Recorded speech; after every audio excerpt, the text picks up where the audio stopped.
I'll start with you, Lisa. Describe how you would describe your leadership styles, and we'll just take it from there. Leadership or communication? Let's go with communication. Okay, communicate. I am loud, and I have a lot of words that have to come out regularly, and Ben is really quiet to the point that sometimes I think he's not listening to me. So he's had to kind of come out of his shell and talk more to me. But I've also learned that I can't make assumptions based on his quietness. Okay. Is that pretty accurate?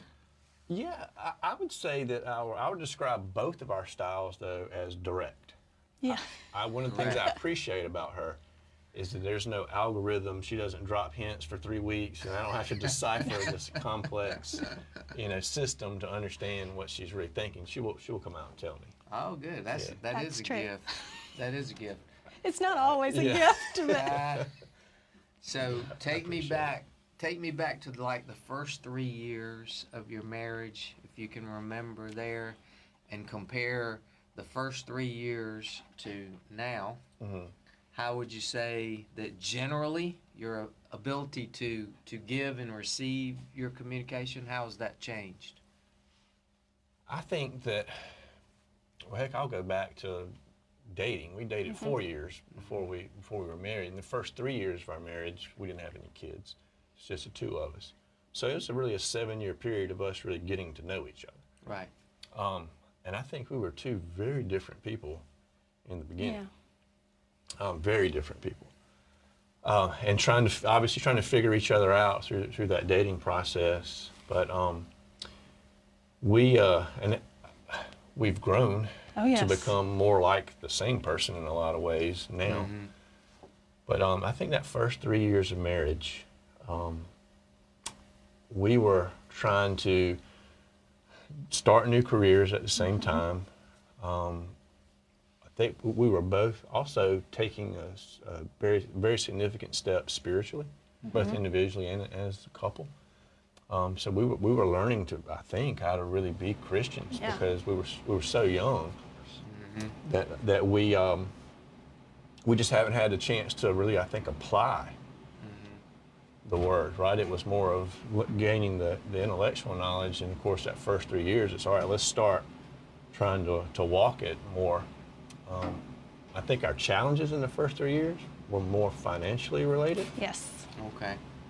And I think one of those, really, if I had to tell the story, forgive me if I'm kind of going all over here, but I think if I had to tell the story of the 18 years of marriage, it's been one of a lot of trials and tribulations, and where I think that we had a lot of opportunities to grow apart, but we've grown closer together through it all. So that first 3 years was, looking back on it, it felt complex and difficult, but But it wasn't. It was really easy. Oh. Just the two of us. Marriage was easy for it.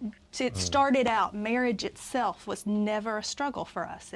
And I know a lot of people say it's hard. That was not any. We knew that we had committed to each other, and we both equally agreed that we had just as much committed to God, and that's where we grew from. We went from that, and that's how we built our marriage. Did things get hard? Oh yes, they got very, very hard. But yeah, that first 3 years, our relationship was not a problem. Good. I think the first learning that we had together, spiritual experience with God that we had in those first 3 years was, I had just become a deacon, I think I was like 27, about 2 or 3 months before we got married. And so I had to make that commitment, right, that I'm going to tithe. And then we combine our finances. And of course, young couple, we had those times where we ran out of money. Yeah. But we made that commitment to tithe. And so we had those experiences that you hear a lot of people have, right? When you make a commitment to tithing, it's, all right, there's no money in the bank. Here's a bill. And then you go to the mailbox, and so here's a check for $15 more than you owe on that one because you overpaid on your student loans or something. So we had, I think, probably 3 or 4. It happened over and over. It was uncanny. Wow. Yeah. So it's like, okay, now we're starting to walk it together. And that's that first experience that kind of galvanized us. And now today, there's just a litany of kind of spiritual markers over the last 18 years where there's been different types of opportunities to here's this challenge, and now how do you meet it? And I think over and over again we've met it together. Yep. Going back to Lisa's comments of that foundation of I knew who she was spiritually in the beginning, she knew who I was, and that's what it was all built on. So through the financial part, it sounds like you learned that God can be trusted for His promises. Absolutely. His promises are good, Yeah. and that He will take care of you when you are faithful to Him. Awesome. So a lot of people out there are probably thinking, okay, we got two people who both were Christ followers when they got married. You dated, sounds like 4 years. Yes. So, man, that should have been a piece of cake. That should have been pretty easy. But y'all know the real world, and I do too, in that that's no guarantee for success. And so back to the communication thing, I know that a huge issue of how well or poorly we communicate as couples has to do with family of origin. Because typically we come from different family backgrounds too, and that shapes the way you communicate. So can you give me, I'll start with you, Lisa, a quick rundown on how you grew up, how you witnessed communication between your parents happening, and then also you. Well, I grew up, my biological father left when I was a baby, so I had a stepdad starting when I was 6, and I adored my stepdad. And he and my mother, they communicated reasonably well. They would have yelling matches. They would go back and forth between being avid church attendees every time the doors were open to not going for months on end. But I could tell that it was stronger when they were going, stronger when they were plugged into a community, stronger when they were reading their Bible. So I think that set a good and a bad example for me. But we did grow up very differently because I'm an only child. I had stepbrothers, but I'm my mother's only child. And Ben has a brother and sister. And we were just treated, I was spoiled rotten. Thank you for admitting that. Yeah. Well, for me, I didn't have a model to follow. My parents divorced when I was 12, and so I had just a snippet of parents together in the home. And even when they were having problems, I mean, I know my mom feels terrible about it today. My dad passed away now, but they would sometimes like pass messages through me to one another, like during fights and stuff, something I would never do to my children. Right. Because I know how that made me feel, so awkward. But of course, I was starting from scratch. I mean, she's probably had to deal with a lot because I never had a model for a man being a man in the home and being the spiritual leader. I had to learn how, obviously, Christ loves me, so I could learn how to love her. And I'm still working on that, right? He's doing pretty good. Doing okay. But that's the transition, right? You're a bachelor, and it's all me, and then it has to be that first level of sacrifice. Okay, now it's her, and I'm number 2, and then in come 2 kids, and so now I'm a little bit further back. Now right? you're number 4. Now I'm number 4. Do you have a pet? Oh, yes. We do. So We you're have number 3 5. pets. We have 3 pets. Oh, okay. You're still in the top 10. For now. That's a bonus, I guess. We'll look at it that way. Yeah. Well, thank you for sharing that, because that is, we typically bring in, I heard a counselor one time say, when you enter a room, they're all coming with you. All of your family is coming with you for good or for bad. And we bring that into a marriage, and now there's 2 groups that are all being represented, and communication really shows that quickly. How we learned to do conflict or didn't learn it, how we learned to do communication and all too. How did you, in the early days especially, when you're figuring out a little bit about how we're going to do things and all, he's a quiet guy, you just said. We're going to do things this way. You misinterpreted a few times, and I can relate to that, but do you remember consciously saying, I got to get more info out of this guy? How can I make him talk? Yeah. Oh, yeah. So that was actually factored Yes. in. Did you try any techniques? Oh, gosh, I'm sure I did. Who knows what, but yes. He's always been just so quiet and kind of reserved, but when you get him going, if it's important to him, he's going to come out and tell you. I did Sure. learn that, so you don't have to try too hard if it's something important, and if he says he doesn't care, he doesn't care. Okay. So you're on the receiving end of her trying to pull more information out of you. Do you have any memories of that? How that made you, what did you think was going on? Well, as I said, we both have a direct style, but what we communicate is very different, right? She wants to download her entire day with me. Exactly. And when I get home from work, what I want to do is disconnect. Exactly. And so those times where she's trying to download and I'm trying to disconnect, it just doesn't work.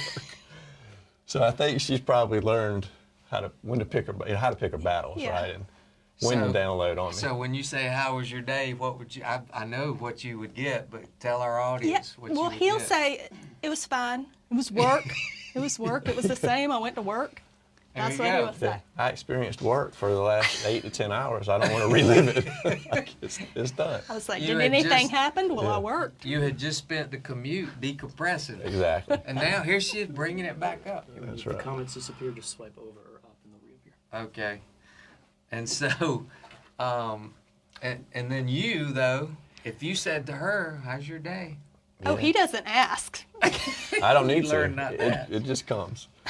But what I've You had don't to have learn, to ask. what I had to learn to do was stop what I'm doing and just listen, because we honestly we're not perfect. We don't have the perfect marriage, but we do try.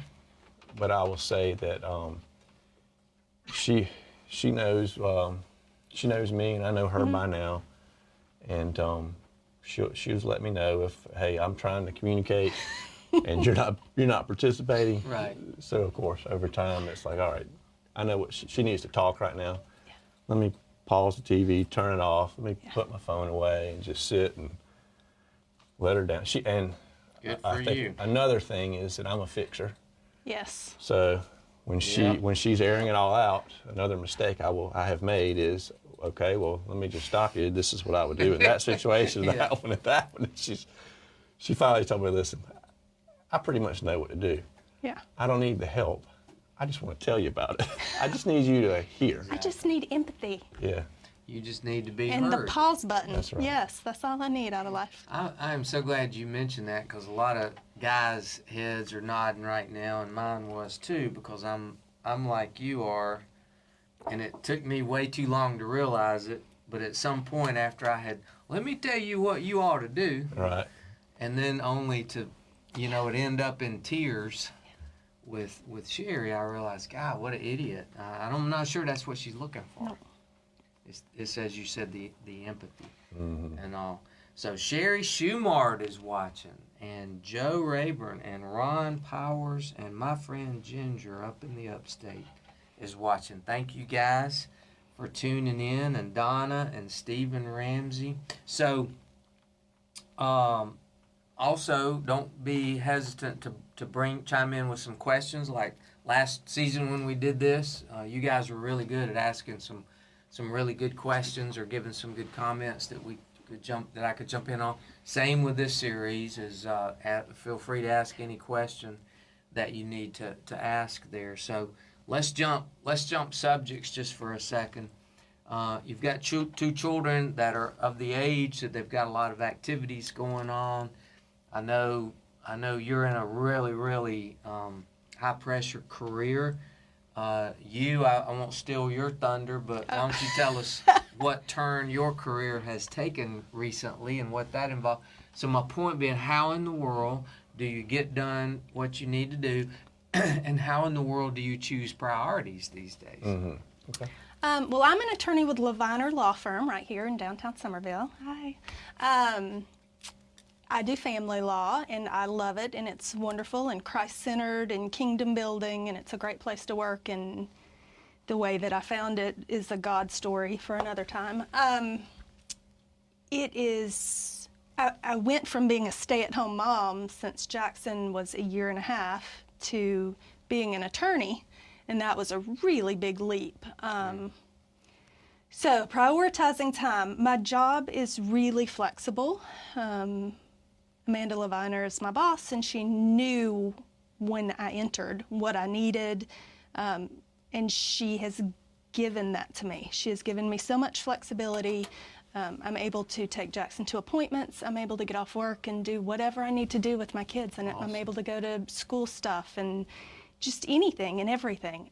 So it's really been a huge blessing. It still is a time crunch. Everything is a time crunch, but I'm where God intended me to be. Maybe I'm exactly where He wants me to be right now. I know that more than I've ever known anything in my whole life. I'm doing what I'm supposed to be doing. I'm helping who I'm supposed to be helping, and I'm there for my kids and my husband too. It's hard, but we're doing it, and it's worthwhile. Awesome. And I ran into you at the gym, Ben, about a year ago, I think, and you had just gotten into a new position. Right, and the story there is that it's about 14 months ago, I walked into my boss's office and said, look, I've got to make a change. I don't want to leave the company, but I've got to have a different role. There's just too much. It's too much. And thankfully, I'm in a good enough position where I'm working for with a great group of people. We were able to make that happen. That wasn't always the case. There was times where I was in a role and I couldn't get out of it, and it was a drag on the family. I think that now we've been led we let the Lord lead us into the careers that we're in and in the companies that we're in, and it's worked out. So that's important. There were times where I think I maybe early on just said, this is what I want to do, and of course I've learned how that didn't work out.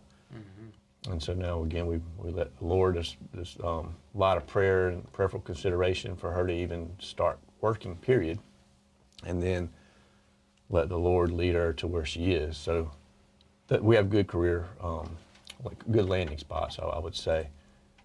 My job was, it still is demanding, there's no doubt about it. But I feel like we've learned teamwork, right?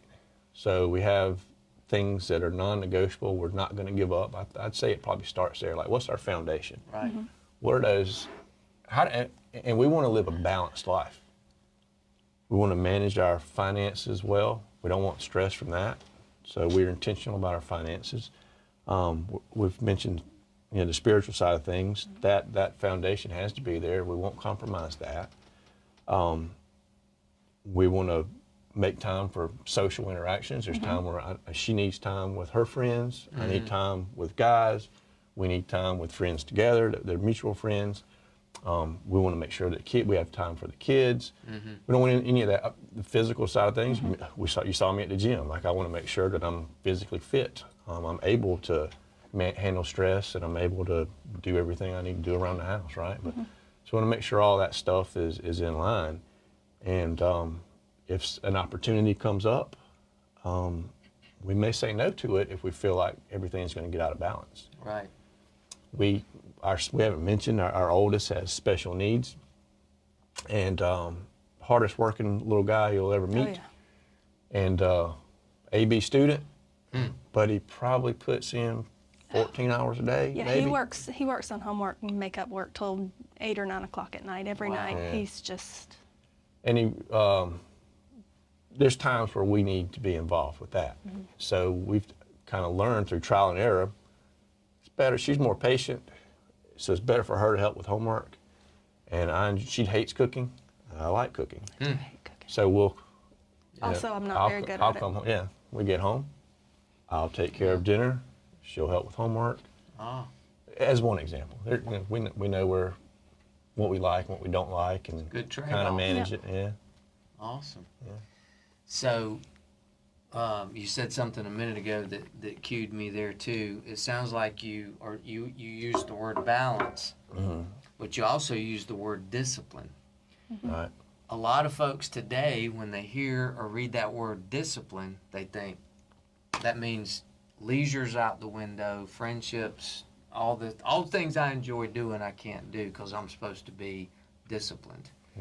Speak to me a little bit about that. Has discipline added to your stress level or lack of enjoyment, or has it been the opposite? Oh, it's the opposite. Yeah, the discipline helps us get everything that we need to get done, and then we don't have to worry about it, and we can do things. We go on an annual trip with our best friends every year that's just grown-ups. We take our kids on vacation. We go on weekend trips. We have a farm in Georgia that we go and play and hunt and do whatever on. We do fun stuff, and I think the fact that we're so particular about our finances and our time and our energy and taking care of ourselves and taking care of our house frees us up. Yeah. We don't have to worry about any of that stuff. It's just, and we're really disciplined too about like Bible study every night with the kids. Yeah. Like every night. We do our own Bible studies first thing in the morning. We'll get up early to do them. It just sets the tone. It can cause stress though I think that's the risk, right? Is just there are all these. If you look at it as there's all these boxes I have to check every day, or every week, every month. You have to recognize that everything can't be perfect all the time. Right. And so, in a way, you have to be comfortable being uncomfortable. If that makes sense. Yeah. So I know she wants to check all the boxes, and I typically do as well. But sometimes we have to let something go this week. Catch it next time around. Well, there's seasons. There's cycles and there's seasons. And I've heard at home before. I have the most understanding wife in the world, but I remember when I first came here, she said, I know what's about to happen, and I will give you 3 months to work as long and as hard as you need to. I'll see you when I see you, but at the end of 3 months, you owe me some time. And I thought, what a great wife I have. What a gift I have. Right. And she knew we're heading into one of these seasons. This won't be forever, but he knows, he's just not going to be here much. And she's supportive of that, and that was a great thing. You mentioned the discipline spiritually too, and that's what I wanted to ask you about too. First of all, the book of Galatians and other Ephesians basically says that if we honor God with our time and our schedules as good stewards of what we've been given, He redeems our time. I think the application of that means He gives us a little more insight of how to manage it, but also He renews our energy. I think every minute we spend with the Lord energizes us for when we're not with the Lord. And I think you guys are probably living that. So take me back to now. You mentioned devotion time with the family. What are y'all doing to keep your batteries charged up on the spiritual side as individuals? Because if we remove that equation, if you'd only do the spiritual with family, you're going to dry up because you're an adult, and you're going to dry up, especially because you're supposed to be the spiritual leader. Right. So tell me what y'all are doing to stay close to the Lord individually. Okay. What works for me personally is I spend about 35, 40 minutes getting to and from work each one way, right? So that's that's over half a day of time, right? Yeah. And so I listen to, I don't listen to music anymore, I found, but I listen to people like Tony Evans or David Jeremiah. I mean, they're going to give you a 20, 25-minute sermon if you know which channels to catch at which time. And so that's my commute to and from work. I found that the best quiet time for me is not first thing in the morning. I usually use that to work out and get to the office. If I don't use that time to exercise, it's not going to happen. Yeah. But it's my lunch time at work. Okay. I'll close the door to my office, and that's when I'm going to read the Word. That's when I'm going to pray, and I usually take about an hour. And so I'll watch somebody, Tony Evans or somebody like that during my lunch break. Awesome. So is it safe to say you're pretty energetic and mentally you're pretty much at your as good as you are going to be at lunchtime? Is that a good? Yeah. Is that a good slot? If I wasn't working out, that's when I would Right. I do it is in the morning. Right. Afternoons, night, it doesn't work for me. I lose focus. Right. Good deal. How about you, Lisa? I am part of a women's Bible study group called D Group. Hey, D Group girls. And I found them through my job as well. So it was another God thing. My boss is the leader of D Group, and so we meet at her house once a week, and we do really intense Bible studies. And you have to come. Like, if you don't show up, you have to call and give a good reason why you can't come. You have to memorize scripture every week. You get to dive into things that you never really thought about before. It's amazing. And that's what I do my daily studies on. If we ever have a break in that, I'll read some of the Bible chronologically or something like that. But those women have really kept me connected. They are just an amazing group of women. I'm really blessed. They've been a huge part of my growth. Awesome. I'd say over the years, that's kind of what we're doing right now. Over the years, though, a small group has been a huge part of our life. I think early on, we were more of, okay, let's go to a service, and it's all about the pastor, really. How good. No offense. Yeah. Thank you very much. much. Now it's a little more. But it was kind of checking the box. Okay, what can I get out of that? Sure. And then let's go about our week. But where we really took a major step, I think, was getting involved in a small group. In Georgia, before we moved here, our church was really small, too small to even have a small group of people our age on a regular basis. Here, that's what plugged us in and it made us a part of the community and made this home real fast. Yes.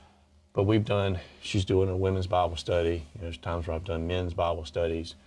We've done Bible studies together as a couple. And there's seasons for that, I think. It just depends on, kind of what's going on at the time, what's available. Sure. Good. Well, I'm glad to hear you both say that, because I think that does become a foundation, and it does become your strength Absolutely. through the ups and downs of each day and everything. So, what's one thing you could tell our audience a little bit? You've been married 18 years. Some people will see this either right now live or later when they view that are just getting into it, or they're pretty young in their marriage and all. Is there something that comes to mind of, like, if I had known in year 2 what I know now, I would have certainly done or said this differently? Is there anything? I mean, if I had known how hard it was going to get, I think I would have appreciated year 1 through 3 more.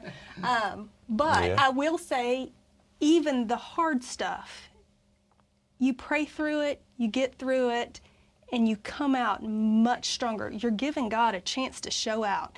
And sometimes now when things are just overwhelmingly hard, I'm like, God's really about to do something huge. And he does. Yeah. And that's an opportunity that you don't get unless things are hard. Yeah. I would say the biggest thing to someone who's getting into marriage is do it together. Like, really, don't try to be two individuals that are walking through life together like roommates. You just found somebody that you're attracted to physically, and I just want to be around them a lot. Because I'm lonely.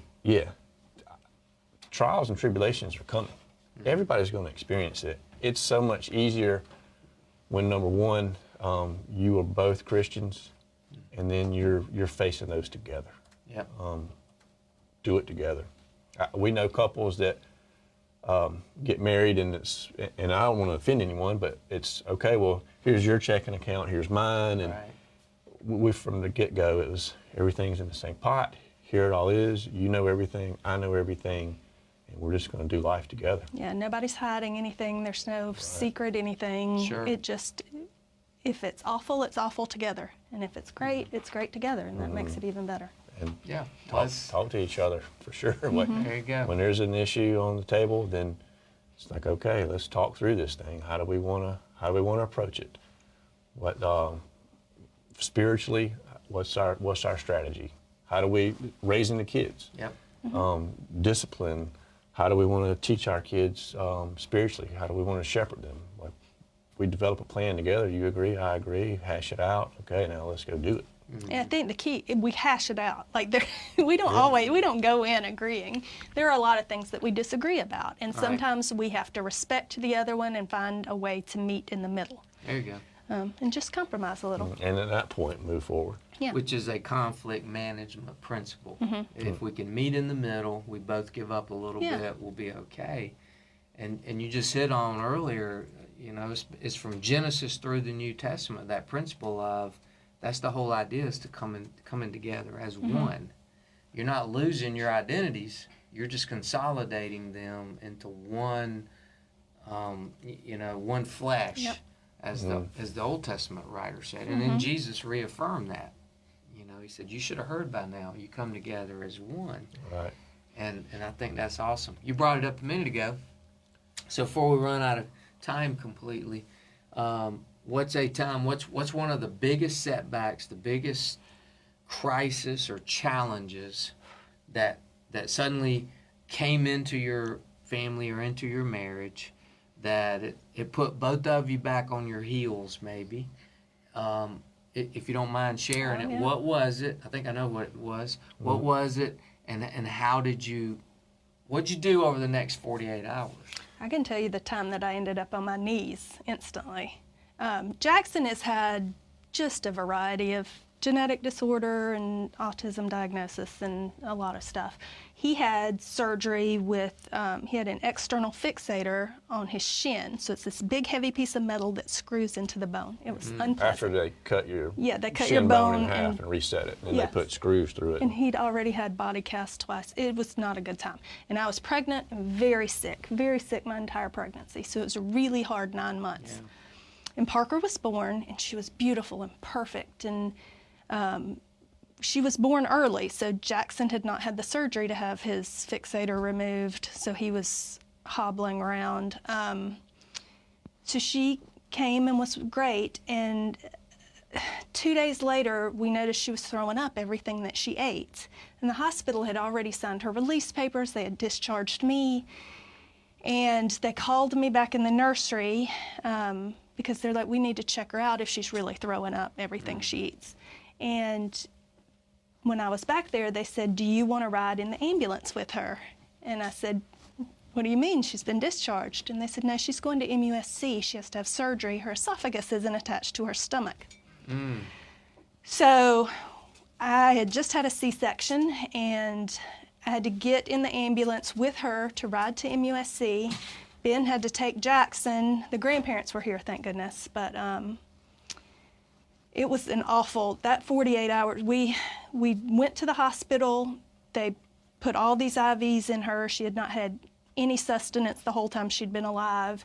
She blew up like a little balloon with all the fluids they were giving her. They put the little mask over her eyes, and it was awful. The NICU was awful. During the surgery. They broke a rib. They didn't tell us they were going to do the surgery. They said, go home and go to bed. Impossible. But we went home, and we got a call at like 4 in the morning from the surgeon. He'd already done rounds, and they were about to take her to surgery, and we weren't there. Wow. So we jumped in the car, and that's when I fell to my knees. Like I cried and prayed and screamed, and it was awful. She and Jackson ended up having one of their surgeries the same week. Ben had to be with him, and I had to be upstairs with her. Surgeries on the same day. Yeah. I fell out. I collapsed. They almost had to put me in the hospital in the NICU. Yeah. Just the gravity of all of it. But we, our parents were Christians. Our small group came. People from the church. Right. Dr. Wren came. Bert came. Yep. So we had all of this reinforcement, I guess. And again, we approached that 48 hours the way we have other things, is doing it together, and the Lord put other people around us to support us during that time. So the value of a foundation that's there when you need it, when all the other props get knocked out from under you and you have zero control over the life of your own newborn. So that's awesome. Well, we're about out of time, and that's a really positive way to end today. And y'all, as you were telling me your story, I was thinking about one of my favorite verses, which I think is good encouragement, and y'all were just sharing with our people, Isaiah 41:10. So do not fear, I am with you. Do not be dismayed, for I am your God. I will strengthen you, and I will help you. and I will uphold you with my righteous right hand. There is this righteous God who loves you. He has the best for you. He watches over families. They're not immune from adversity and severe health issues with children that are ongoing, but the Lord your God is still upholding with your righteous right hand, and that goes for you. Hope you can be back with us next week. We'll have another marriage discussion, marriage and family discussion with another couple, so be with us. I'm going to pray for you real quick, and then I hope you have a God-blessed rest of your week. Father, thank you for the Waldens. Thank you for their example and their honesty tonight and their willingness to let us in on a little glimpse of their life and as a family. I thank you for the leadership they provide here, because that influences so many other couples and individuals and children. And so God bless them, bless their home, and continue to use them and their vocations for your kingdom growth. And I pray for everybody viewing tonight and those who will. Would you allow them the awesome blessing of just walking with you the rest of this week? And we ask it in Jesus' name. Amen. Amen. Good night. No, it's Thank good. y'all. That Thank was you. Awesome. That was awesome.